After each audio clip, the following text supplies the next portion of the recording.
जिस वक्त भारत चीन के साथ डोकलाम विवाद में उलझा हुआ था, उसी दौरान नेपाल की सरकार चीन कर रही थी। याद कीजिए वो वक्त जब नेपाल के पीएम केपी शर्मा ओली अपने बयानों से दोनों देशों के रिश्ते खराब कर रहे थे। यहां तक कि नेपाल ने एक विवादित नक्शा तक जारी कर दिया था। लेकिन कोरोना वायरस ने ओली को सही और गलत का फर्क समझा दिया।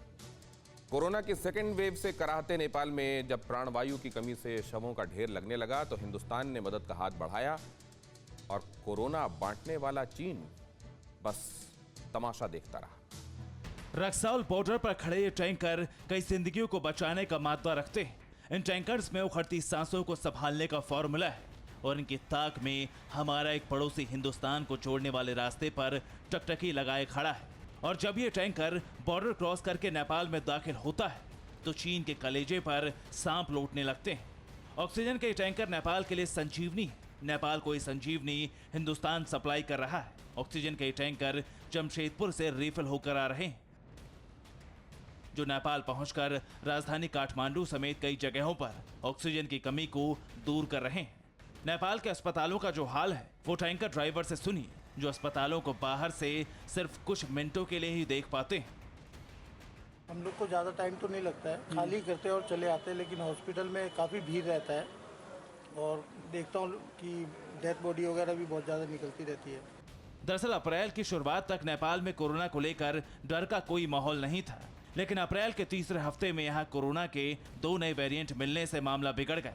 धड़ाधड़ कोरोना संक्रमित मरीजों का आंकड़ा बढ़ने लगा, अस्पताल में भीड़ जमा होने लगी, लाशों का ढेर लग गया। यकीन मानिए, नेपाल में कई जगहों पर अंतिम संस्कार की जगह पर फौज को लगा दिया गया है, क्योंकि वहां पर हालात पूरी तरह से आउट ऑफ कंट्रोल हो चुके हैं। कोरोना का महासंकट करीब आया तो नेपाल को भारत की याद आई। नेपाल ने भारत से लिक्विड ऑक्सीजन की मदद मांगी। नेपाल को पता है कि हिंदुस्तान कभी किसी को खाली हाथ नहीं भेजता। भारतीय गृह मंत्रालय ने कस्टम विभाग और परिवहन विभाग को फौरन लेटर जारी करके नेपाल जाने वाले ऑक्सीजन टैंकरों को प्राथमिकता के आधार पर भेजने का आदेश दिया। उसके बाद भारत नेपाल बॉर्डर के कस्टम ऑफिसर्स एक्टिव हुए और इन ऑक्सीजन टैंकर्स को ग्रीन कॉरिडोर से रन थ्रू पासिंग देना शुरू कर दिया। आज की स्थिति में पिछले 8-10 दिनों में लिक्विड ऑक्सीजन के टैंकर्स लगातार भारत से नेपाल आ रहे हैं, जिसके कारण अस्पतालों में ऑक्सीजन की कमी ना हो, ये भारत नेपाल संबंधों का प्रयास रहा है। मैं आश्वासन दिलाना चाहता हूं कि भारत नेपाल संबंध और सहयोग इस कोविड महामारी को से लड़ने के लिए लगातार होते रहेंगे और तीव्रता से होंगे और व्यापक रूप से होंगे। नेपाल की मदद के लिए भारत सरकार ने 2 तरह के टैंकर्स का इस्तेमाल किया है। बड़े टैंकर्स में से 40 लीटर के 1500 ऑक्सीजन सिलेंडर भरे जा सकते हैं और छोटे टैंकर से 500 ऑक्सीजन सिलेंडर भरे जा सकते हैं। नेपाल की हालत वाकई बहुत खराब है। दुनिया भर के देशों के मुकाबले नेपाल में सबसे तेज संक्रमण फैल रहा है। इसका अंदाजा इसी से लगा लीजिए कि यहाँ पॉजिटिविटी रेट 50% से अधिक पहुंच चुका है। एक रिपोर्ट के मुताबिक नेपाल के 3 करोड़ लोगों के लिए सिर्फ 1500 आईसीयू बेड्स और सिर्फ 480 वेंटिलेटर ही हैं।